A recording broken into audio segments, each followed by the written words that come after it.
Štip, gradot pod Isarot.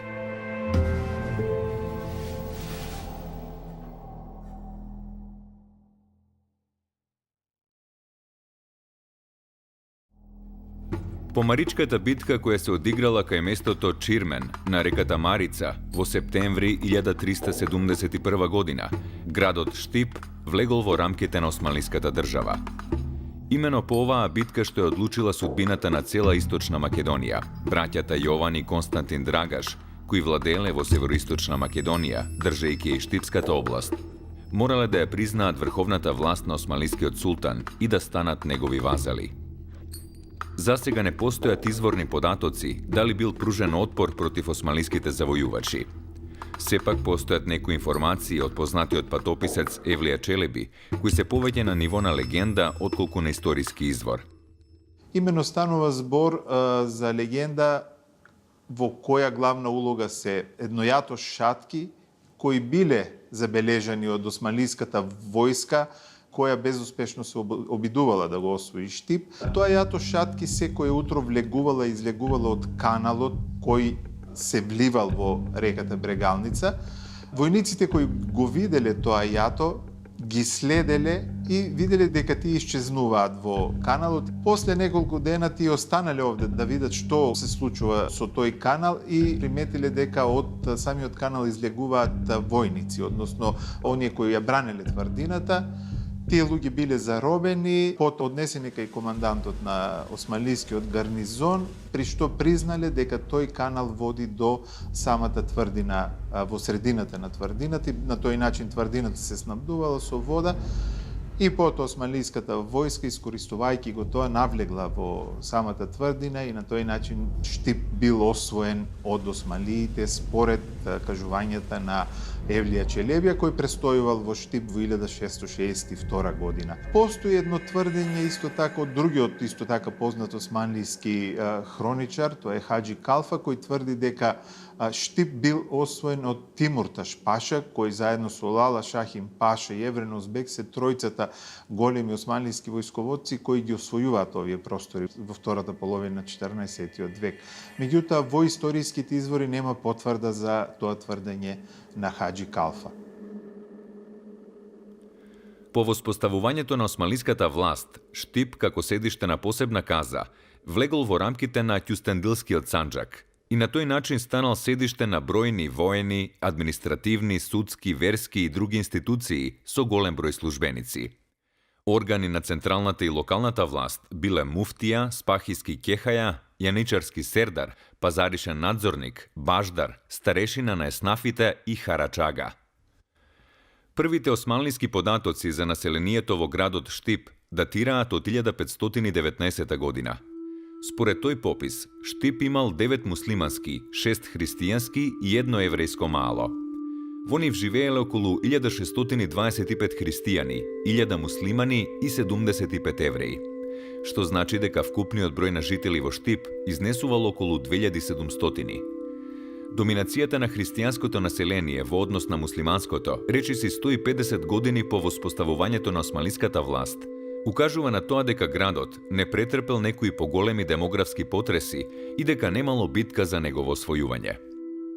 Во текот на 16. век, градот Štip продолжил да се зголемува демографски и бил најголемиот град во Кјустендилскиот санџак.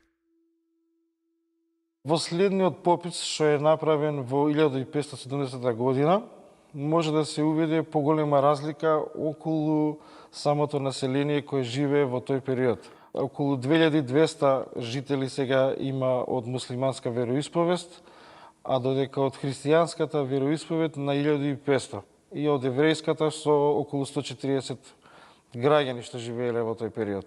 Многу се важни причините да се кажат околу таа исламизација. Угледните, да кажам, луѓе морале да ја прифатат муслиманската вероисповест, бидејќи со тоа на некој начин можеле да го зачуваат нивниот углед и богатството. Пописот од 1570 година дава богати податоци за занаетите со кои се занимавало štipското население во овој период. Занаетчиството добива посебен полет, нели, и се развиваат занаети карактеристични пред се за османлиската војска, за потребите за задоволување на османлиската војска, меѓутоа и за тој административен верски апарат кој се, нели, инсталира во самиот град, занаетите кои се развиваат во Штип и кои се појавуваат за прв пат во тој град се, например, сарачкиот занает, пушкарскиот занает, чешларскиот занает, ножарскиот занает. Штип бил познат по изработката на посебни ножиња на затварање и тие биле барани на околните пазари во другите градови во околината на Штип.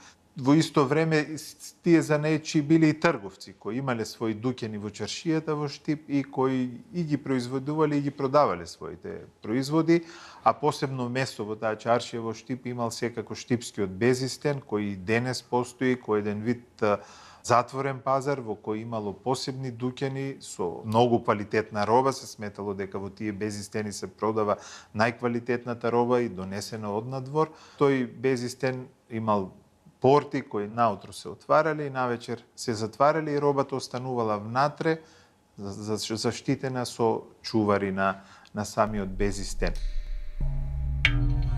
Градската чаршија била центар на стопанската активност на Штип и во неа се наоѓале сите работилници, дуќани, анови и каравансараи. Покрај градскиот пазар, уште во 1519 година, бил регистриран и рибен пазар, а одредени занаети биле групирани во согласност со производствената дејност, како на пример железарите и мутавчиите. Развиената занечиска и трговска дејност, како и местоположбата на Штип, секако биле едни од причините за населувањето на евреите протерани од Шпанија и за формирање на еврејската заедница во него. Промената на власта, освен во демографската структура, предизвикала и промени во надворешниот изглед на градот. Во него биле изградени исламски објекти од сакрален и профан карактер. Изградбата на исламски објекти особено била интензивна во 16-тиот век. Најпознати градители во градот биле припадниците на семејството на штипскиот кадија, Мевланата Мехмед Челеби. Тој бил познат и под прекарот Иштипзаде, што буквално значи син на Штип, односно штипјанец. Самото негово презиме индицира дека можеби станува збор за семејство кое потекнало од Штип, односно кое по потекло е од старата христијанска феодална класа, која била затекната овде во Штип во време на освојувањето и кое, за да ги зачува своите позиции, своето богатство, ја прифатило исламската вера. Тоа не е случајно и само за Штип. Познат е тој процес дека еден дел од христијанската елита на целиот Балкански полуостров, токму од тие причини да ги зачува своите привилегии, преминува во исламска вера. Таткото на Мехмед, Мевлана Нуредин, во градот изградил амам, така наречен Стар амам. Тој за потребите на султан Муратовата џамија во Штип завештил неколку дуќани и воденици во градот и други имоти во Штипско, како и поголем број книги. Неговиот син, Мехмед Челеби пак, веднаш до стариот амам изградил уште еден, така наречен нов амам, како и медреса и основно училиште.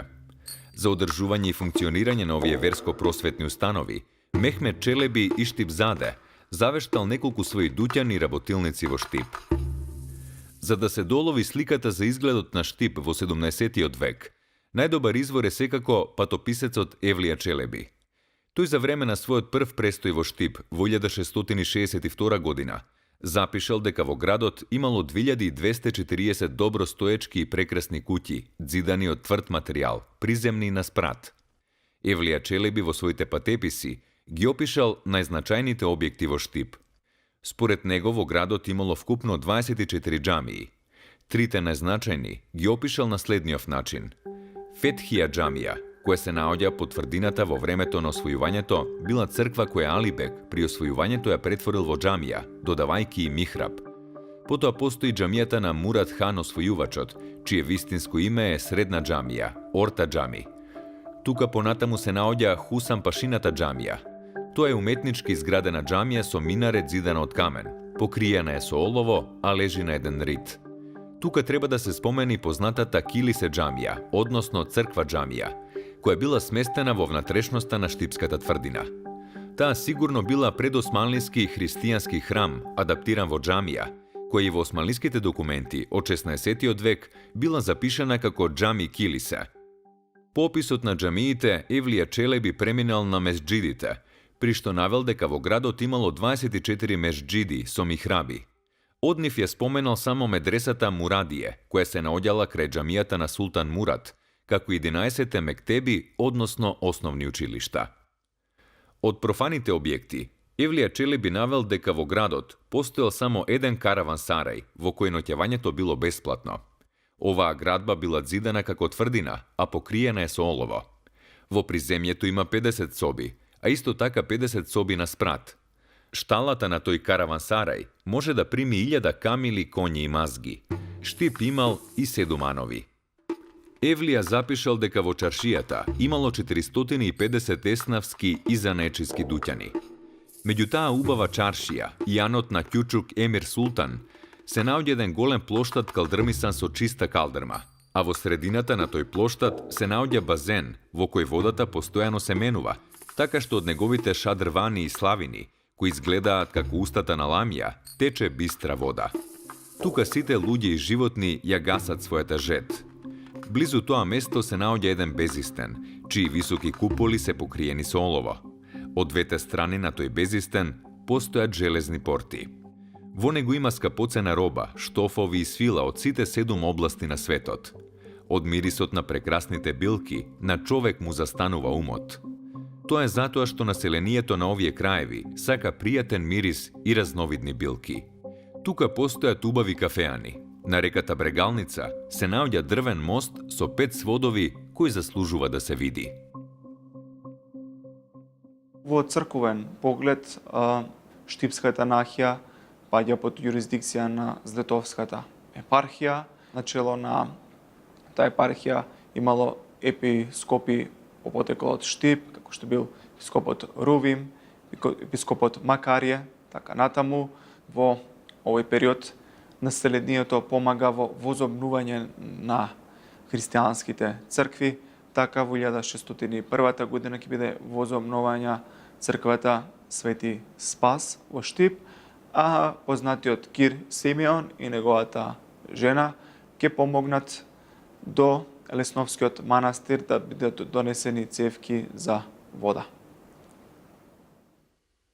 Динамичниот стопански раст на Штип бил прекинат од големата австро-турска војна, која трајала од 1683 до 1699 година. На 10 ноември 1689 австриската војска стасала пред портите на Штип и тука се одиграла жестока битка со османлиските сили. Последниве биле разбиени и се повлекле, а австриците влегле во градот. Не е тоа напад со кој се имало за цел да се ослободи Штип од османлиското војување, тоа е напад на австрийска војска и стурено оделение која само се обидува да обезбеди храна и други некои потрепштини за војската која се наоѓа во Велес и во Штип. И тој напад во Штип предизвикува рушење на неколку објекти, градот, еден дел од градот е запален, потоа војската се повлекува, во исто време и османлиската војска е повлечена, тоа е еден период кога е вакуум. За оваа војна постои една песна посветена на Ана Штипјанката, имено песната е посветена на девојка по име Анка, која ќе биде земена од страна на австриските војски додека тие се повлекуваат. Подоцна нејзиниот татко се обидел да ја откупи, односно тој ги понудил сите своји дуќани и занаетчиски работилници да ги продаде со цел да ја врати својата ќерка назад во исламот, но таа не го прифатила тоа и останала да живее со австриците. И покрај претрпените штети од австриското навлегување и опожарувањето, во изворите од 18 век, Штип се уште бил представуван како една од најзначајните градски населби во Македонија, а во текот на 19 век, познат уште и како век на преродбата, продолжил забрзано да се развива и бил значаен стопански центар во источна Македонија. До средината на 19 век тој останува како каза во Кјустендилскиот Санџак. Меѓутоа, од 1864 година, кога веќе се формирани вилаетите, започнува промена на административната структура на целокупната територија на Балканот, и Штип во тој поглед влегува во состав на Косовскиот вилает, чие седиште првине во Приштина, а потоа е во Скопје. Уште тој е познат и како Скопски вилает, и до крајот на османлиската доминација тој ќе остане каза од Косовскиот вилает. И се менува и структурата на управување. И интересно е тоа што сега во органите на управа на казата Штип влегуваат и немуслиманите. Значи, начело на казата стои Кајмакам, кој е муслиман, меѓутоа во управниот совет на казата влегуваат представници и на христијаните и на евреите.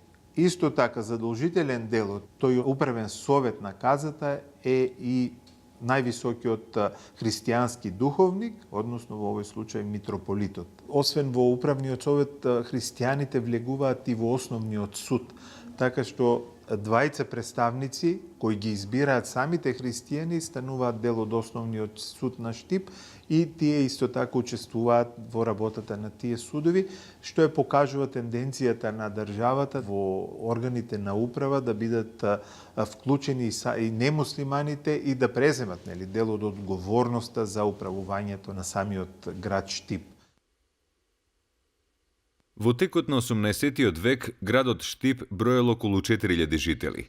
Во почетокот на 19-тиот век, бројот на жители постепено се зголемувал, така што во периодот помеѓу 1807 и 1817 година се движел помеѓу 5 и 6000, а Ами Буе околу 1836-38 навел бројка од дури 15 до 20.000 жители.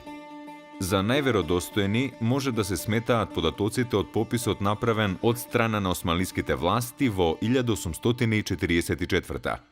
Според овој попис, градот Штип во наведената година бил поделен на 13 мала во кои имало вкупно 1980 куќи.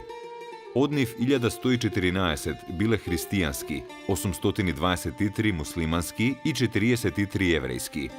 Значи, вкупниот број на жители се движел околу 10.000 лица. Најголемо христијанско мало било големото мало со 451 куќа, а второ по големина било малото Варош со 262 куќи. Овие две мала биле населени исклучиво со христијанско население. Најголемо муслиманско мало било малото Џума, во кое живееле 188 муслимански и 23 христијански семејства. Во градот живееле и 57 ромски семејства муслимани. Поголемиот број на христијанско население се должи на механичкиот прилив на христијани од околните села, а ова го потврдува и пописот од 1844. Според статистиката на Васил Кънчов, Штип во 1898 година, заедно со Новосело, имал 20.900 жители, од кои 10.900 христијани, 9.200 муслимани и 800 евреи. На почетокот на 19-тиот век, во Штип постоеле и се развивале околу 25 занаети, во околу 450 дуќани. Веќе во 1844 биле развиени вкупно 78 различни занаети, во околу 500 дуќани, од кои најраширен бил терзискиот, потоа папуџискиот занает, а како занаечи во градот биле регистрирани и голем број бакали, брашнари, билкари и така натаму. Исто така биле формирани посебни мали чаршии, казанџиска, чевларска, леблебиџиска, ковачка, лозарска и други. Градската чаршија во градот Штип се наоѓала во центарот на градот, односно била поделена на два дела во левиот и десниот брег на реката Отиња. Во близина на чаршијата се наоѓало и градското пазариште, а пазарен ден бил денот понеделник. Во овој период ќе биде отворени производствени погони на Афион и Сусам. Во градот Штип постоели и две солани. Таа сол била продавана не само во Штип, туку и на пазарите во Велес и Солун. Во овој период ќе бидат отворени млинови на жито, кои работеле на мотори со снабдување на газ или петролеум. Занаечиите биле поделени во одделни еснафи, кон крајот на османлиското владење овој број на еснафи достигнал до бројката од 30. Најпознати биле казанчискиот, берберскиот, форнаџискиот и така натаму. Еден есна во 1908 година ќе отвори своја компанија со јасни принципи на работа, но за жал таа во 1910 година ќе биде затворена, бидејќи Штип се развива како еден важен економски центар, каде што некаде во средината на 19 век ќе работат преку 500 дуќани во чаршијата со преку 70 занаети, голем број на семејства, ќе зајакнат економски и своите производи ќе ги носат на пазарите во суседните градови, дел од нив своите производи ќе ги носат на серскиот пазар, каде што пристигнувале преку така наречениот Штипски пат. Во 19 век во градот Штип ќе биде отворено и австриско конзулство, а значаен придонес за развојот на Штип како економски и трговски центар дава и еврејското население. Познати биле казанџиските и кујунџиските производи од Штип, нивните теписи, црквени реликвии и друго. Во Солун некои штипски трговци имале своји представништва и магазини, а нивно дело бил анод во Солун наречен Пиринч ан. Таквата стопанска и трговска дејност овозможила да се создадат богати трговски и чорбаџиски семејства во Штип. Овие богати трговци развиле трговски врски низ целиот Балкан, како и со центри во Средна и Источна Европа. Некои од нив имале силни врски со богатото трговско семејство Машови од Велес, за кој откупувале пченица, јачмен и ориз од Штипско. За развиената трговија во Штип сведочи и бројот на 56 станови во градот во 80-тите години на 19 век. Рускиот патописец Виктор Григорович во 1845 година го опишал Штип на следниот начин. Така стигна во Штип, градот што е сместен на реката Брегалница. Трошниот замок на едниот од ридовите. Убавите со куполи џамии и цврстите камени мостови го вбројуваат меѓу најубавите градови во Македонија. Моето внимание беше свртено кон епископската црква на Свети Никола и на училиштето. На моје неискажано задоволство, во училиштето за прв пат најдов на словенско учење. Со зголемувањето на бројот на христијанското население и со подобрувањето на материјалната положба, во почетокот на 19 век во Штип започнале да се обновуваат и градат нови цркви. Така во 1809 година во Штипско Ново село е изградена црквата на Света Богородица и за неја се грижела црковно училиште, општина чие седиште се наоѓало во Ново село, кое ќе стане едно од жариштата на подоцнежната борба на македонското население за ослободување. Напредокот на тоа христијанско население во Штип, на тоа македонско население во Штип, таа нивна економска подлога овозможило многу порано од некои други градови во Македонија да се јави еден слој на македонски интелектуалци, на побогати македонски семејства, кои во иднина, во блиска иднина ќе ја преземат на себе задачата да се борат за многу поголема еманципација на македонското население и за постепено ослободување од османлиската доминација во наредниот период од 19 век. Штип е град со богата просветно-образовна традиција. Корените на оваа духовна активност потекнуваат од крајот на 18 век. Имено покрај исламските верски училишта, мектеби и медреси, во 1793 година во градот било отворено и првото келијно училиште, издржувано од црковно-училишната општина. Во некои извори се наведува дека во почетокот на 19 век во Штип постоело и општо народно училиште. До средината на 19 век најраспространети биле келините училишта, познати како манастирски црквени училишта. Училиштата биле значаен фактор за развој на градот и националното сознавање на населението. Во исто време, штипските богати трговци за нечии материјално го помагали издавањето на книгите на Јоаким Крчовски. За неговата прва книга пари дали богатиот Кир Хаџипецо од Новосело. Кога зборуваме за 19. век и за македонската преродба, неодминливо е споменувањето на двајца големи штипјани кои ги поставили основите на педагошката и образовната дејност во многу сегменти од развојот на просветата во Македонија во овој период. Тука секако би ги спомнале Јосиф и Михаил Ковачев, двајца браќа, синови на Антон Ковачев, еден ретко писмен човек за своето време во првата половина на 19. век. Воопшто, кога се поврзува и кога се зборува за просветата во Штип и Штипско, треба да се напомене дека уште од 1793 година е формирано првото келино училиште, а во 1840 година и првото световно училиште во Штип. Ова келино училиште подоцна ќе го заврши и Јосиф Ковачев и ќе добие титулата наусничар. Јосиф Ковачев е еден редок интелектуалец од своето време кој ќе студира богословија во Белград, а потоа педагогија и психологија во Киев. Како таков, тој ќе стане основоположник речиси на македонската педагогија, бидејќи во 1869 година го издава првиот учебник за методика, односно за училишна педагогија. Тој е и авторот на воведување на предметот, односно го воведува предметот световно пеење во училиштата како посебен предмет и настојува покрај богословските предмети да има и световни предмети, бидејќи ова период кога во Штип се развива трговијата, еснафот, кога станува се поголема потребата од едно световно образование на штипските деца покрај учењето на богословските, односно на духовните предмети.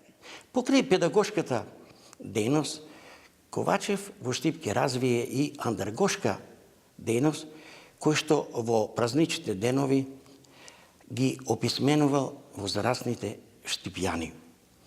Неодмеливото значење на Ковачев се состои во тоа, што ќе создаде една генерација на учители македонци, кои што ќе бидат почитувани и авторитет во средината во каде што работеле.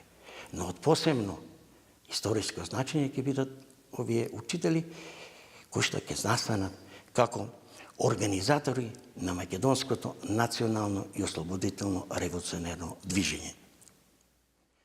Стопанската и трговска дејност на градот и создавањето на богат трговски занаечиски слој меѓу христијаните овозможиле да се создадат услови за организирана политичка дејност, што во втората половина на 19. век го претворила градот Штип во арена на сериозна револуционерна дејност.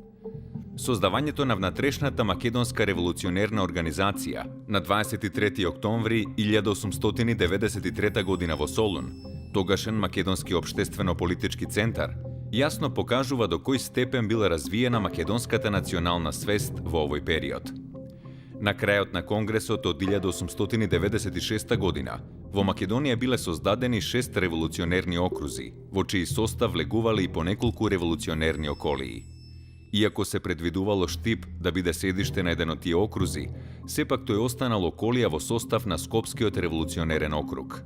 Во овој период во Штип и Штипско делувале плејада македонски револуционери и учители.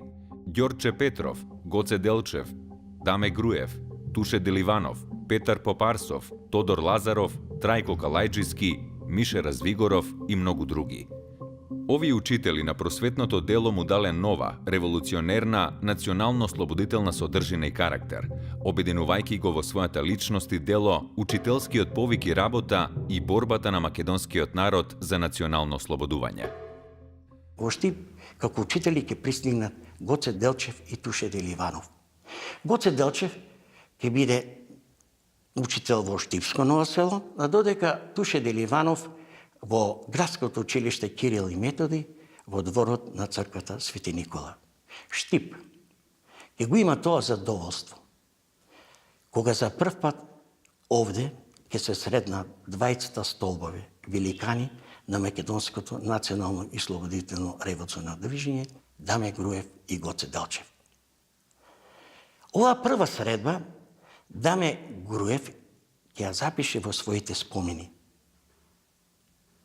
И ќе рече: кога го прашав Гоце, зошто се вратил од Бугарија во Македонија, тој мудро ми одговори: на секој македонец, местото е во Македонија, меѓу својот народ, да му помогне кога му е најтешко. Оттогаш, овие двајца револуционери дејци ќе станаат неразделни во борбата на македонското револуционерно движење. Даме Груев во 1894 година ја го формира и првиот местни комитет или градски комитет во Штип, во кој како членови на ТМОРО, а покасно ќе станаат и идеолозите на револуционерното движење во Штип и Штипско, Димитар Мирешиев, Миша Развигоров, Тодор Лазаров, Трајко Казанчиски, Мите Теранцелиев, Александар Малинов, Ефрем Чучков и многу други покасно ќе се приклучат масовно како членови на ТМОРО и како членови на Штипската револуционерна организација. Даме Груев и Гоце Делчев во Штип ќе развиват на широка мрежа, но таа мрежа ќе ја прошират после завршувањето на своите професионални обврски, ќе поминат и на терен во многу други градови во источниот регион, каде што ќе го информираат населението за веќе формираната револуционерна организација и за нивно приклучување во борба против отоманската власт. Даме во Штип ќе го формира и првиот селски комитет во Горни Балван. Одреден период во Штип престојувал и Петар Попарсов, еден од основачите на ВМРО, кој го наследил Гоце Делчев за главен учител во основното училиште во Новосело. Петар Попарсов, браќата Арсо и Тодор Лазарови и Мише Развигоров станале раководители на окружниот комитет на ВМРО во Штип. Првата провала во редовите на Македонската револуционерна организација се случила во Битола 1896 година. Во вреќите со Орис на Доне Тошев Стојанов биле откриени бомби пренесени од Виница преку Штип за Битола. Доне бил затворен и подвргнат на сурово измачување. Тој ќе стане име во организацијата и синоним на храброст, бидејќи ниту нешто признал, ниту некого издал. Бил осуден на 101 година затвор. Најголемата провала во организацијата се случила во ноември 1897 година во градот Виница, позната како Виничка афера. Ова им дало можност на турските власти да притворат многу членови и симпатизери на организацијата во градот Штип и во Штипската околија. Меѓу нив биле и Мише Развигоров, Петар Попарсов и Димитар Мирашчиев. Сите биле затворени и подложени на измачувања. Во периодот по Виничката афера, а посебно по Илинденското востание, во Штип и Штипско се засилиле активностите на странските пропаганди на соседните балкански држави, Бугарија, Грција и Србија. Од нив најактивна и најагресивна била бугарската пропаганда, бидејќи овој регион бил од големо значење за екзархијата и бугарскиот двор. Од 2 до 7 јануари 1905 година се организира Скопскиот конгрес од страна на Скопскиот округ во селото Кнежево, Кратовско. На овој конгрес присуствувале и 4 делегати од Штип: Мише Развигоров, Стојан Мишев, Ефрем Чучков и Тодор Александров. На конгресот требало да бидат решени и определени понатамошните чекори на организацијата. Поради сомнеш за злоупотреба на парите од благајната на Штипската револуционерна организација, април 1907 година во Штип доаѓа Мише Развигоров. Поточно, на 2 април, тој е предаден на турските власти и истиот е убиен во куќата на Петре Брашнаров на Исарското мало. Младотурската револуција во 1908 година во Штип и Штипско од народот била дочекана со големо воодушевување. Поради тоа, народот сметал дека конечно ќе може да ужива во своите слободи и права и да го живее својот мирен и слободен живот. Поради тоа, во Штип дошле Петар Чаулев, Стојан Мишев, Стојан Илиев Криводолски, Иван Брло, Тодор Мијалков, Сане Чифуто и други. Тогаш во Штип дошла и селската милиција и имало вкупно околу 2000 вооружени припадници на милицијата и четите. На пат кон Прилеп во Штип се задржал и војводата Петре Ацев, а по известно време дошол и Тодор Александров, тогашен секретар на четата на Кочанскиот војвода Симеон Ѓорѓиев Клинчарски, чија задача било да го контролира источниот регион и Скопскиот округ. Најинтересен настан тогаш бил влегувањето на четата на Ефрем Чучков во градот, во чија чест и се организирало банкет во Гранд Хотелот, на кој што присуствувале и турски офицери, како и провенци на националностите. Интересно е за Штип да се спомене дека во јули 1909 година престојувал и Кемал Ататурк, идниот голем турски реформатор и државник. Пред Балканските војни, населението по Македонија било изложено на невидени репресалии, страдање и мајчи поради се почестите терористички акции на Македонската револуционерна организација, кои немале, напротив, никаков политички ефект, а само го изложувале населението на мајчи и страдање. Целта им било да се насочи европската јавност за да се реши проблемот за македонското прашање. Такви били и магарешките атентати, кои всушност представувале терористички акти, кои што биле организирани на тој начин што бомбите биле ставани во товар, кој што потоа бил пренесуван на магариња и доставуван на фреквентни места за да може да се предизвика поголеми човечки жртви. Еден таков атентат се случил и во Штип на 21 ноември 1911 година. Имено по пладнето на овој ден, во близина на џамијата, одекнала бомба на пазарот Шардаван. Во масакрот настрадале десетина лица, а околу 200 биле ранети. Реакцијата на властите била брутална, при што не биле поштедени ниту децата. Оваа реакција на Турција предизвикала големо незадоволство и кај незините пријатели и била осудена од Европа. Непосредно по масакрот, во Штип пристигнала и хуманитарна помош за настраданите од Бугарија и од една американска мисија. Во Штип до 1912 година, додека траело турското владење, постоеле неколку вида училишта: муслимански, христијански или каурски, едно еврејско и едно бошњачко училиште. Државна вера бил исламот, а официјален јазик во наставата бил турскиот јазик. Во Штип постоеле 3 основни екзархиски училишта, кои биле мешовити, и една 3-годишна нижа гимназија. Во овој период во Штип се исповедале следниве религии: христијанска, односно источно православна, и исламска, со 4 своји секти, и тоа Бекташи, Мелаими, Руфаи и Јавлети.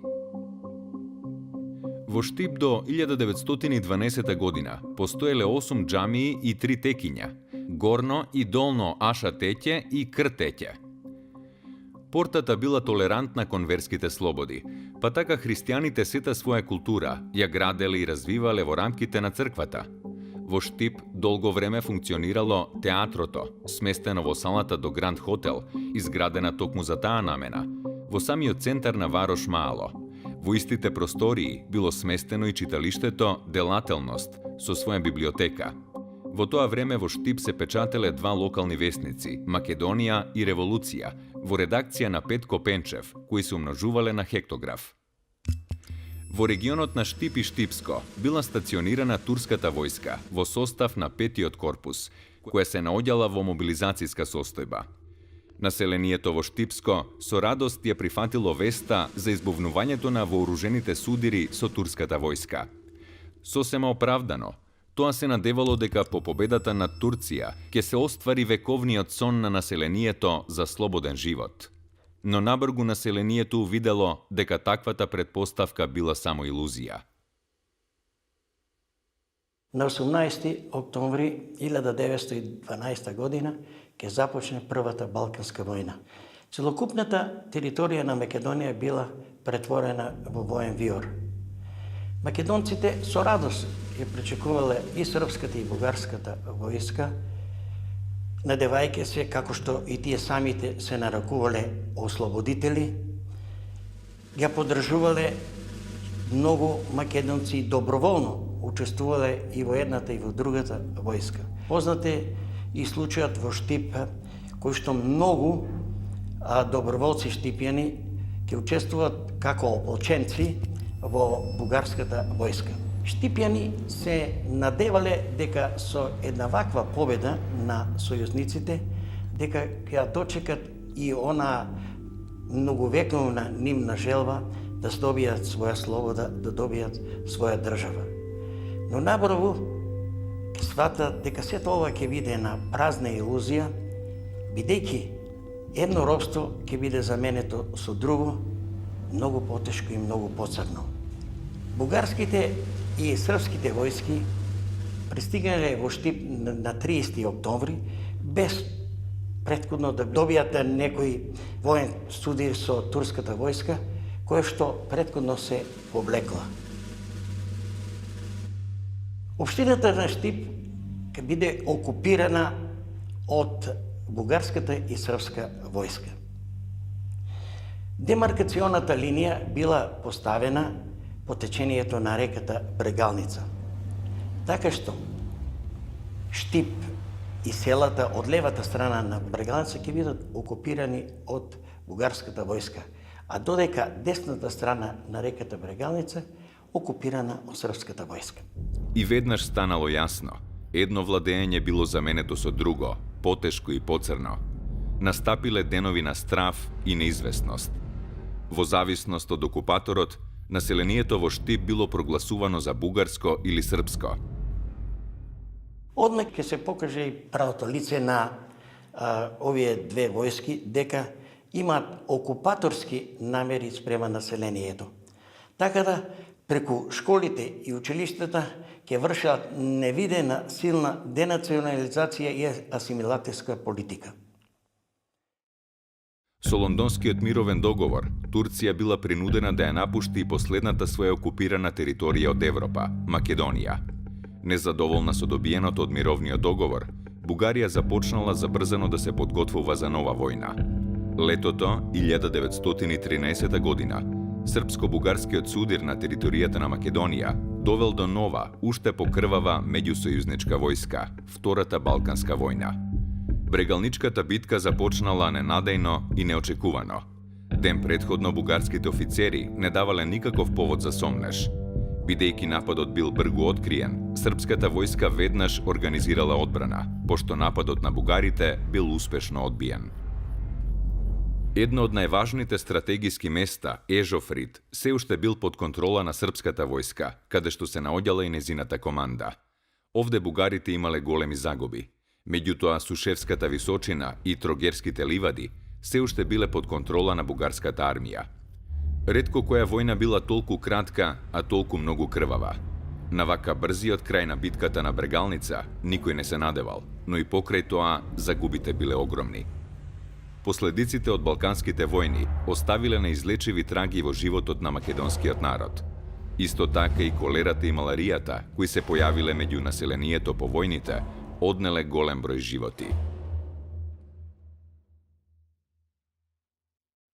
После влегувањето на српската војска во Штип, ова територија ќе биде окупирана и ќе влезе под српска окупаторска власт. Организацијата на власта на српската држава се поведувала од така наречената уредба на Кралска Југославија од 1912 и август 1913 година. Ова уредба важела само за оние новоосвоени територии, но не и за српската држава. Овде ќе биде организиран политички и воена администрација. Штип ќе стане округ во кој што ќе влезат градовите Кочани, Царево село, денешно Делчево, Радовиш. Како административен центар во Штип ќе бидат сместени началството, жандармеријата, администрацијата, околиските општински и окружни судове, просветните институции, царини, за да биде комуникацијата поблиска со српската држава, во Штип ќе биде отворена и пошта. Имало и воена болница, која што било сместено во основното турско училиште, кое што помеѓу двете светски војни ќе стане полна гимназија. Српската власт, македонското население сакала да го представи дека тоа е српско или да ја представи како старата тковина и люлка на српството. Во училиштата се учело на српски јазик, се учела српската историја и српската култура. Така да се настојувало да се избрише македонскиот идентитет, односно да се збрише македонската етногенеза. Црквата ја имала истата задача како и школството, да го увери и убеди народот во Штип и Штипско во неговото српско потекло. Населението било приморано насилно да ги менува имињата и презимињата, додавајќи српски обележја, најчесто со вметнување на додавката иќ. Војните завршиле, но тоа не донело мир и слобода на македонскиот народ. Напротив, завладеала зачмаеност, резигнација и општо разочарување. Во една таква општествено-политички и економска состојба, граѓаните на Штип и Штипско ја дочекале Првата светска војна.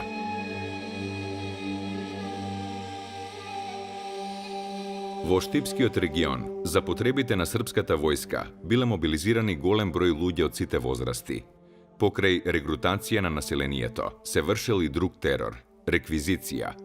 Принудно собирање на храна, добиток, запрежни коли, облека и се друго што можело да послужи за потребите на српската војска. Згора на сето ова, зачестени биле и грабежите од страна на српските чети на Бабунски. На 18. октомври 1915 година бугарските војски влегле во Штип, пошто градот повторно се нашол под бугарска окупација.